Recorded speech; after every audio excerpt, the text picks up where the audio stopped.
มีติเลมาผากอันมีชื่อว่าร้อยมุ้ยป้อลูกตีตัวเมืองลำพูนกว่าเข้าตั้งไก่มันก็ตีมีหมอก2 กิโลปลายในกล้วยขาดร้อยมุ้ยในเป็นอันอยู่ไว้ต้องออกเว้งลำปุ้น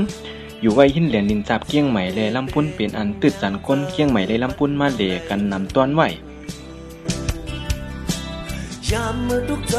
ป้อเฮา10เข้าตั้งก่อฮอดตีตินร้อยเส้นตั้งขึ้นกว่าตั้งเนือร้อยนั่งก่อตีป้อหลีก็คือค่ากล้วยกาตีแล้วเอาสังเกตขึ้นกาสังว่าเฮาเอารถใหญ่ขึ้นกว่าเนี่ยก็มันก็ตีขึ้นกว่าไรเนี่ยก็ย้อนว่าตั้งมันแก็บเนี่ยครับแล้วก็ร้อยมันก็สูงจั่นไว้ค่ะมือเฮาขาลงมาหนังข่าวก็เลยร่วมกลางร้อยปอกนึงเนี่ยค่ะเป็นอันตีโกเต้ๆค่ะพุ่งนั่งเหนือเป็นบ่ใครก็เอาโลเกือบลงนั่นนะครับมันขาเสียเกียร์นึงลงมาเนาะมันตันหนาละ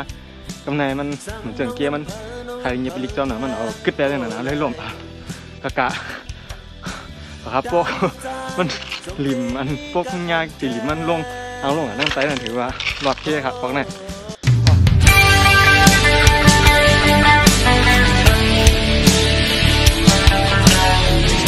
ร้อยเนี่ยก็เป็นร้อยอันทอดอันเม็ดร้อยหนึ่งในลำพูนเนี่ยค่ะย้อนว่าร้อยเนี่ยก็เป็นกองมูพัดหัดของผู้ว่าศรีวิชัย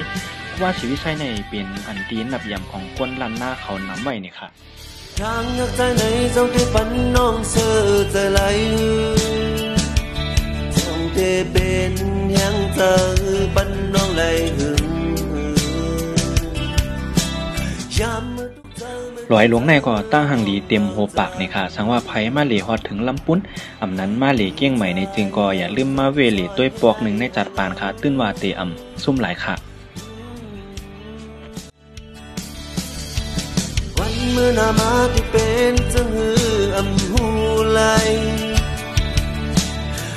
สังถูกน้องเตเฮ็ดให้พี่เด้อใจสั่งน้อง